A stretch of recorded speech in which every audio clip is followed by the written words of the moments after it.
নমস্কার সম্মানিত দর্শকবিন্দু। তো বাংলা বাড়ি নিয়ে মুখ্যমন্ত্রী মমতা বন্দ্যোপাধ্যায় দ্বিতীয় কিস্তির টাকা ঘোষণা করেন। রাজ্যের প্রতিটি মানুষের মাথার উপর ছাদ দেওয়া সংকল্প নিয়ে রাজ্য সরকারের বাংলা বাড়ি প্রকল্প এগোচ্ছে দ্রুত গতিতে। এই প্রকল্পের অধীনে বিনামূল্য বাড়ি তৈরির টাকার প্রথম কিস্তি ইতিমধ্যেই পেতে শুরু করেছেন উপভোক্তারা। রাজ্য সরকার থেকে ঘোষণা করা হয়েছে 12 লক্ষ বাড়ির জন্য বরাদ্দ অর্থ। তবে সেই টাকা সত্যি উপভোক্তাদের কাছে পৌঁছাচ্ছে কিনা তা নিশ্চিত করতে প্রশাসনিক বৈঠক থেকে সরাসরি নির্দেশ দিয়েছেন মুখ্যমন্ত্রী মমতা বন্দ্যোপাধ্যায়। প্রশাসনিক কর্তাদের কঠোরভাবে প্রশ্ন তুলে তিনি বলেন, দেখুন তো কাজ শুরু হয়েছে কিনা। এই টাকাটা রাজ্য সরকার দিচ্ছে, একে সঠিক কাজে ব্যবহার করতে হবে, কোনোভাবে যেন অন্য খাতে এই টাকা চলে না যায়। মুখ্যমন্ত্রী ঘোষণা করেছেন মে মাসের মধ্যে উপভোক্তারা টাকার দ্বিতীয় কিস্তি পাবেন। আরও 16 লক্ষ উপভোক্তার জন্য মে মাসে 60,000 টাকা এবং ডিসেম্বরেও 60,000 টাকা করে দেওয়া হবে। বাকি অর্থ মার্চের মধ্যেই উপভোক্তাদের হাতে তুলে দেওয়ার চেষ্টা করা হবে বলে জানিয়েছেন তিনি।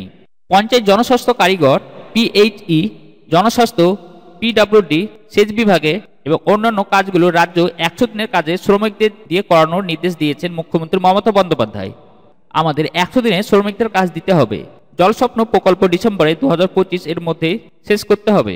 এই প্রকল্পে কোনো বিলম্ব আমি বরদাস্ত করব না বলে কড়া বার্তা দিয়েছেন তিনি।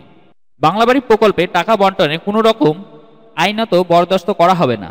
মুখ্যমন্ত্রীর প্রশাসন কর্তাদের স্পষ্ট করে জানিয়ে দিয়েছেন যে উপভোক্তাদের কাছ থেকে কেউ যদি টাকা চায় বা কোনো অসুবিধার সৃষ্টি করে তাদের বিরুদ্ধে এফআইআর দায়ের করতে হবে।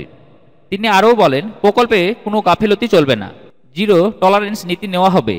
এই প্রকল্পে নিয়ে যে কোনো অভিযোগ ওঠে না তা নিশ্চিত করতে বর্তমান সমীক্ষার কাজও শুরু হয়ে গিয়েছে। প্রশাসনিক বৈঠকে মুখ্যমন্ত্রী মমতা বন্দ্যোপাধ্যায় বারবার উল্লেখ করেছেন যে এই প্রকল্পের কাজ রাজ্যের স্বার্থ অত্যন্ত গুরুত্বপূর্ণ। কাজের অগ্রগতি ও সঠিক বন্টন ব্যবস্থা নিশ্চিত করতে প্রশাসনিক কর্তাদের প্রতি সতর্কতার নির্দেশ দিয়েছেন তিনি। বাংলা বাড়ি প্রকল্পের মাধ্যমে রাজ্যের মানুষকে নতুন ঘর উপহার দিয়ে সরকারের এই পদক্ষেপ যে একটি উল্লেখযোগ্য সামাজিক উদ্যোগ হয়ে উঠেছে তা বলার অপেক্ষা রাখে না। তবে এর কার্যকরী রূপের নিয়ে মুখ্যমন্ত্রীর বার্তা প্রশাসনকে আরও বেশি দায়িত্বশীল করে তুলবে বলে আশা করা যায়। তো আজকের ভিডিওতে এইটুকু ইনফরমেশন দেওয়া ছিল। ভিডিওটি দেখে একটু ভালো লাগে ভিডিওতে লাইক করবেন ও চ্যানেলটি অতি অবশ্যই সাবস্ক্রাইব করবেন। আজ তাহলে এই পর্যন্ত, আবার দেখা হবে নতুন কোনো টপিক নিয়ে পরের ভিডিওটিতে।